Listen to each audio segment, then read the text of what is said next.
Ayun, what's up mga katunay? Siyempre, ito ang inyong lingkod na si BT and welcome to my channel, Tunay na Kritiko. Siyempre, habang tumatagal, lalong umiinit ang mga balita na nasasalubong natin ngayon. Talagang medyo nagkakainitan na sila, no? Dahil sa mga nangyari nitong mga nakaraan sa Senado at si Senator Bato nga raw ay nakaalis, no? Nakaalis sa Senado. Paano kaya mangyayari niyan? No, nasaan kaya si Senator Bato ngayon, no? Eto, may mga tatalakayin tayo na mga maiinit na balita. Ayan, yung talagang sing-init ng inyong mga kape. Kayo'y magsitimpla ng kape at medyo maghanda kayo ng konting biskwit habang nanonood at nakikinig kayo dito, mga katunay. Ayan, ito, nagsalita si Senator Amy, no? Nagsalita si Senator Amy, no? At meron siyang binanggit. Ako, matindi tong binanggit niya. Medyo ayaw nating banggitin. Mas maganda kung siya na yung magbabanggit. Tungkol sa parang may nag-utos, no? Sa... Naku. Talagang tumitindi na talaga to. Mainit pa sa kaping iinumin ninyo. At syempre, eto, yung pag-uusapan pa natin na isa, si Senator Alan talaga kanina umapoy talaga sa galit sa mga nangyari kagabi, no? Doon sa putukan na nangyari sa Senado, grabe. Akala natin bagong taon na. Ang takin mo sa tagal ng sa tagal-tagal ng Senado, ngayon lang may nangyari sa kanilang ganun. 'Di ba? Ngayon lang nagkagulo ng ganun sa Senado, grabe. At syempre ito ay courtesy, no, ang mga balita natin sa SMNI. Siyempre ang SMNI, saludo tayo dyan. At yan ang naghahatid sa atin ng mga tunay na balita.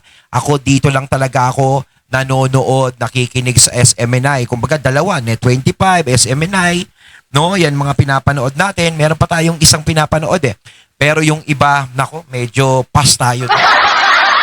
So wag na natin pagtagalin at sabay-sabay na nating panoorin ang mga balitang ito na sing-init ng kaping iniinom at hinihigop ninyo. Pasok! Sabi nila talagang denied to death. Pero ang sabi ng NBI agents, inutusan daw sila personally and directly ni BBM, arrest Bato at all costs. Ako! Si BBM daw ang nag-utos, no? Parang yan, sabi nga ni Senator, hindi sa akin ang galing, ha? Baka, ano inyo ko? Tayo ay nagbabalita lang, no? Grabe, talagang matindi na yung nagiging salpukan ng dalawang magkapatid, mga katunay. Talagang hindi na natin maawat. Pag-asa pa kaya silang mag-ayos? Ano kaya? Parang hindi siguro sila nagkakausap, no? Grabe. Tuloy natin. Kahit sino pa ang mamatay, kahit sino pa ang madali, basta pasukuin si Bato. Grabe yung order na yun. Diyos ko, nakakatakot yung ganun, ha? Kailangan bang humantong tayo sa ganun? Kung sakasakaling may order na gayon, kung totoo man yung order na yun, grabe. 'Di ba? Para kay Senator Bato lang, no, talagang gagawin lahat para makuha si Senator Bato. Although kahit may madamay na mga inosenteng tao, ba? Pero hindi pa naman kumbaga hindi pa natin kinukumpirma, kumbaga sinasabi lang to ni Senator Amy. Pero syempre, siguro hindi rin naman masasabi ni Senator Amy to kung wala talaga siyang source na pinanggalingan yan.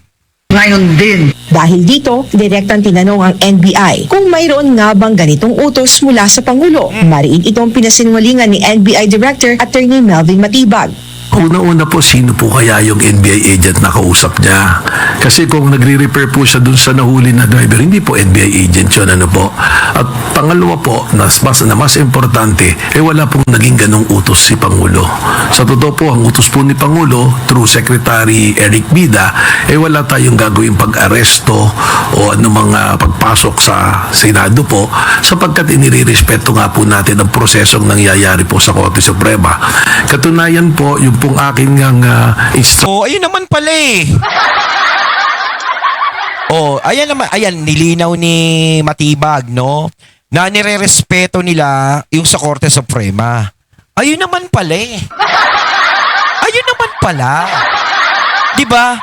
Kung alam natin na nire-respeto natin yung desisyon ng Korte Suprema, kung ano yung hinihintay na ipadala ng Korte Suprema dyan tungkol kay Senator Bato, kumbaga dapat tahimik na muna. Hindi dapat nagkakaroon ng tensyon. Hindi dapat pumupunta dyan. Hindi dapat na inaabangan pa si Bato dyan. Hindi ko sinasabing wag niyong hulihin si Bato. No, wag niyong hulihin. Hindi ko sinasabing ganun. Kung may kasalanan si Senator Bato, go! Pero daanin natin sa legal na proseso. Sa tamang proseso. Kasi sa totoo lang, yung mga nababasa ko sa Facebook at yung iba na mga nagko-comment, yung mga nagsasalita na alam natin na supporter ni Trillanes, supporter ng kabila, na sinasabi na ang kapal ng mukha ni Bato hindi sumusuko, dapat sinusuko ng Senado si Bato, hindi dapat tinatago.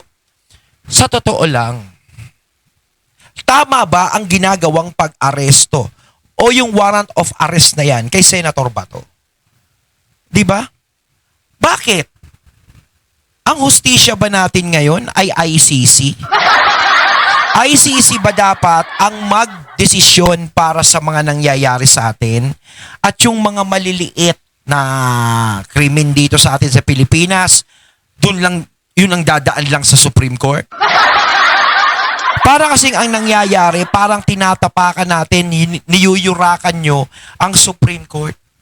Binabaliwala nyo ang Supreme Court. Sa totoo lang, kung valid man sa ICC yung warrant of arrest, o sige. Pero pagdating dito sa Pilipinas, hindi valid yan dahil wala tayong jurisdiction ng ICC dito. So kung meron silang warrant, kailangan dinadala muna sa Supreme Court at ang Supreme Court ang magdadala dyan sa Senado. Ngayon, hinihimutok ni Trillanes. Siya, yung pinadala ng warrant dyan sa Senado, sumama siya. Itatanong ko po sa inyo, Mr. Trillanes, yung warrant na dumating ba sa inyo, saan galing?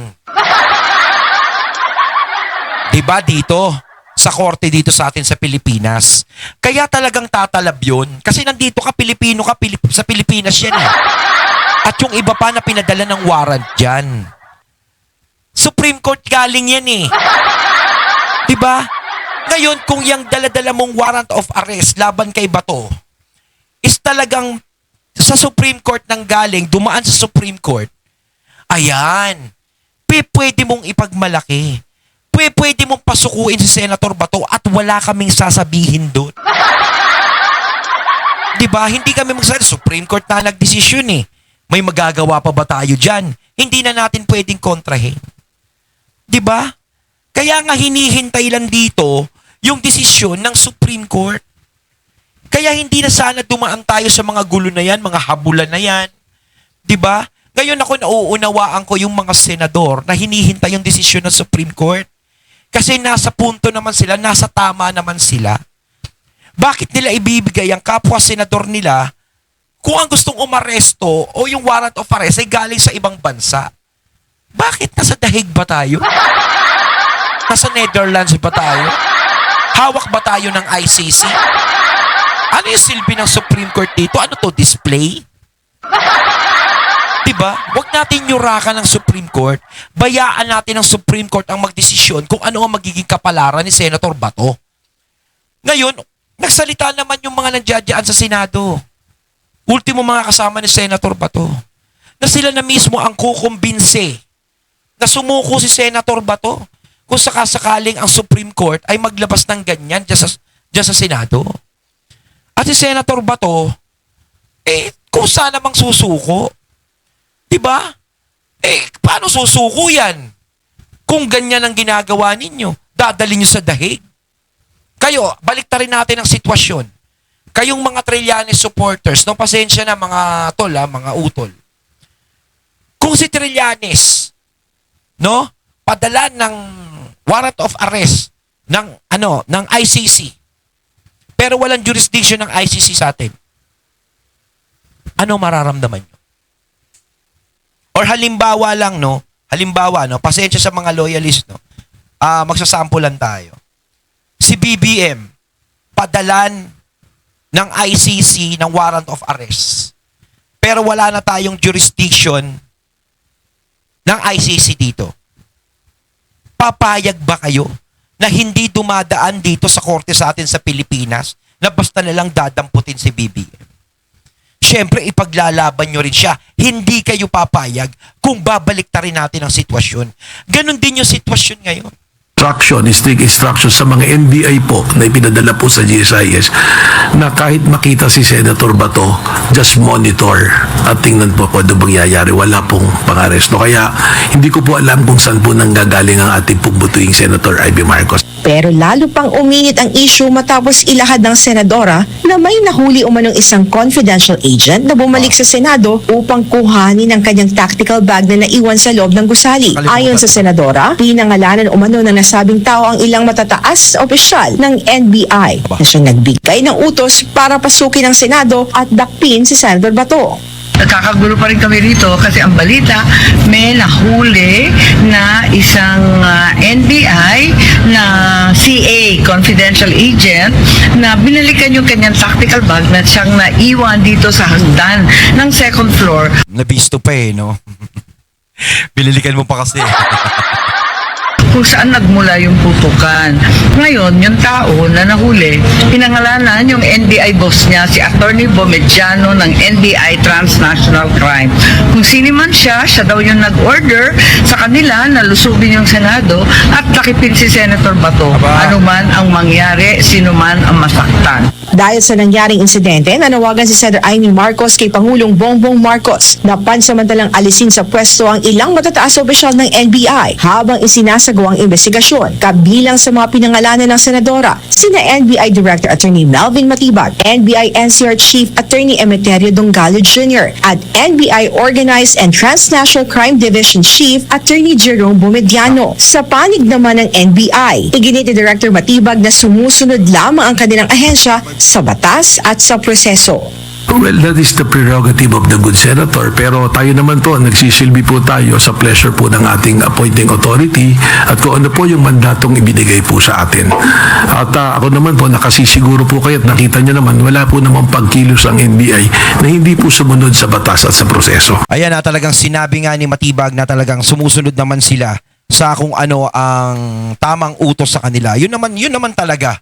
So, dapat naman talaga ganun ang gawin para maging matahimik, maging maayos ang pag-aresto. Huwag kayo magpapapakinig dyan kay Trillanes.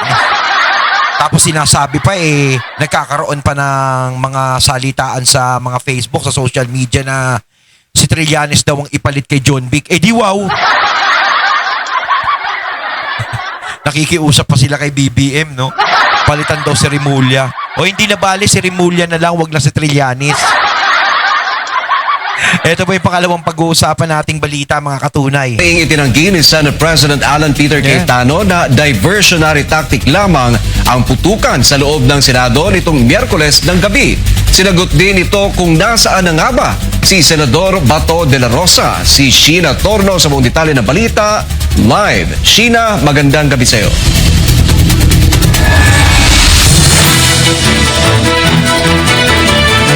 Aaron, magandang gabi no. Hindi drama o planado yung shooting incident dito sa loob ng Senado. Yan ang iginiit ni Senate President Cayetano. Yan nga yung sinasabi nila na drama lang daw o scripted lang daw yung nangyaring mga shooting dyan sa Senado para makatakas daw si Senator Bato. Ang lawak talaga ng mga naiisip ng mga ng kabila ng mga supporter ng mga ewan. Ang linaw ng isip nyo, ang galing.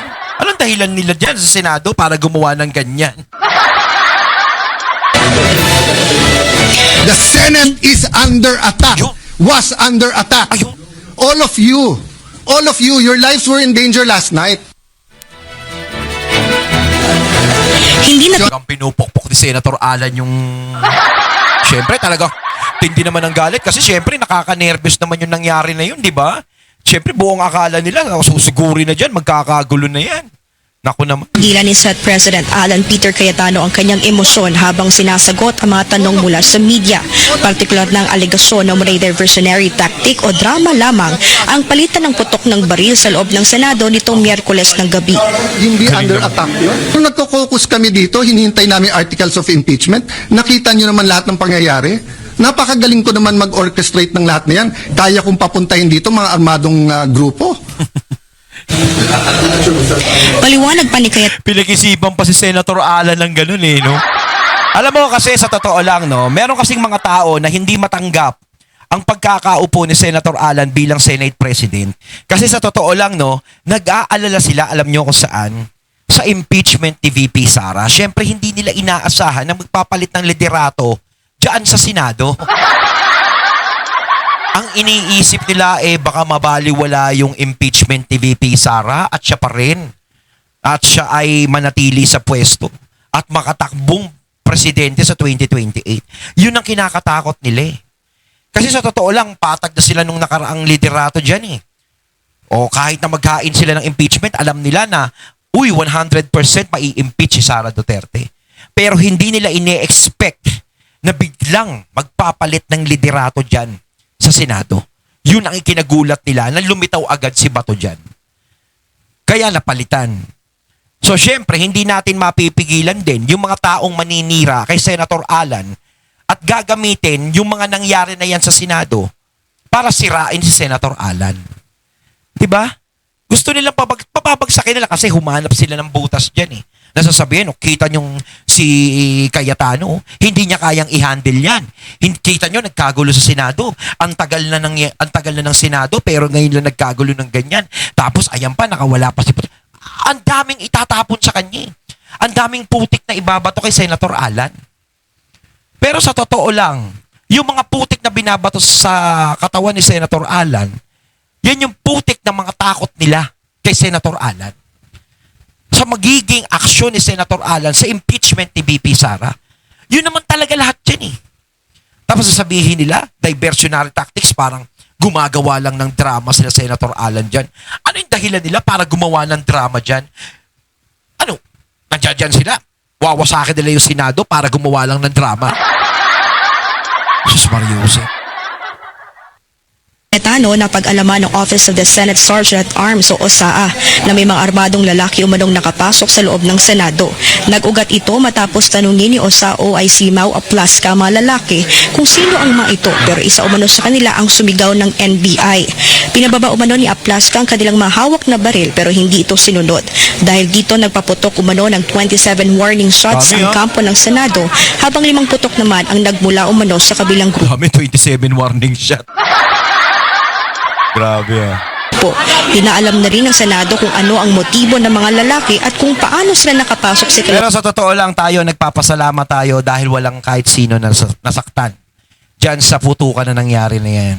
No, talagang nagpapasalamat tayo na ligtas ang ating mga mahal na senador. No? Yung mga mahal na senador natin, sila Senator Alan, yung mga dating minority na ngayon na majority ewan ko dun sa mga minority ngayong bago. Bahala sila sa buhay nila. Wala naman sila dyan Pero yung mga butihin nating senador na mga nandiyadyaan nagkagulo is nagpapasalamat tayo at sila'y ligtas. Diba? At syempre, yung mga nandiyadyaan din sa loob ng building, yung mga Marines, yung mga bantay dyan, lahat, mga pulisan natin, mga media, mga ganyan, at yung mga walang nasaktan. Kaya mas maganda rin na natapos yan. Yung problema na yan. Dalawang palapag kung saan matatagpuan ang session hall, mga kwarto ng committee hearing, media office at maging ang opisina ni Cayetano. Ang sabi sa akin ni Sec. John Vic, bina-backtrace nila. They got a lot of IDs. Sa the guy na bumalik, pinabalik daw siya para kunin yung bag.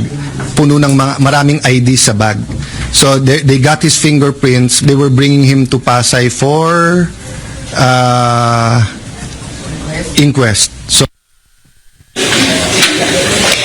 Samantala, kinumpirma naman ni SP Cayetano na tuluyan ng umalis sa Senate building sa Senator Bato de la Rosa. Ito'y kahit nasa ilalim siya ng Senate Protective Custody. Paliwanag ni Cayetano, nakatanggap siya ng text message mula sa asawa ni Senator Bato.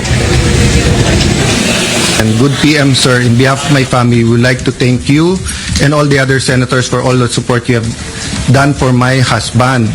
At the same time, I'd also like to ask for forgiveness for all the confusion and havoc it has created in the Senate. It is for this reason I am sure that Ronald made his, in quotation mark, escape. He told me habang tumatagal kasi siya dyan sa loob ay mas nadadamay pa kayo. Tama. Alam naming hindi lulusubin ng NBI at CIDG and police o sino pang mga militar ang Senate kung wala siya sa loob. Tama yan, tama yan. Tama yung sulat na yan. Tama din yung naging desisyon na umalis na rin si Senator Bato dyan kasi sa totoo lang, talagang hindi naman talaga sila titigil hanggat hindi nila nakukuha si Senator Bato. At syempre, magkakaroon din ng kaguluhan dyan sa Senado. So talagang umalis na si Senator Bato para sa sake ng mga kasama niya dyan sa Senado. No? Kaya okay din naman.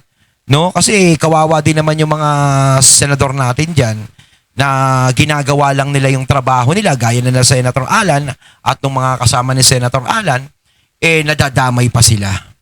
No? Kaya kahit na gaano siya ka-safe dyan, mas nangibabaw pa rin para sa kanya ang safety ng lahat. O, yun. Nung umalis ako ng Senate 9 p.m. para umuwi kami sa bahay, last namin na pag-usapan, dyan muna siya mag-stay put. Dyan, yung stay put lang raw siya dyan sa loob kasi safer for him. Total may 72 hours TRO. Nagulat at natakot na lang kami for his safety nung narinig namin na sa labas na siya. Wala sa plano but knowing him, I am sure he took the opportunity nung nagkaguluhan at nagkaputukan na. Wala namang nagawa si Cayetano dahil voluntaryo umanong umalis sa Senado si Senator Bato. Dahil dyan, wala na sa protective custody ng Senado si Senator Bato. Sa spot report naman ng USAA kasama umalis si Senator Bato, si Senator Robin Padilla bandang 2:30 a.m. araw nitong Webes. Oh, pati nga si Senator Robin ngayon, dinadamay ni Trillanes eh. Na si Robin daw ang driver, gano'n. Ay, nako. Ayun, mga katunay. Ayan, natunghayan natin yung mga maiinit na balita, no? Kayo, anong masasabi nyo tungkol dito? Comment lang po kayo sa comment box. So once again, I'm BT and I'm out. Peace.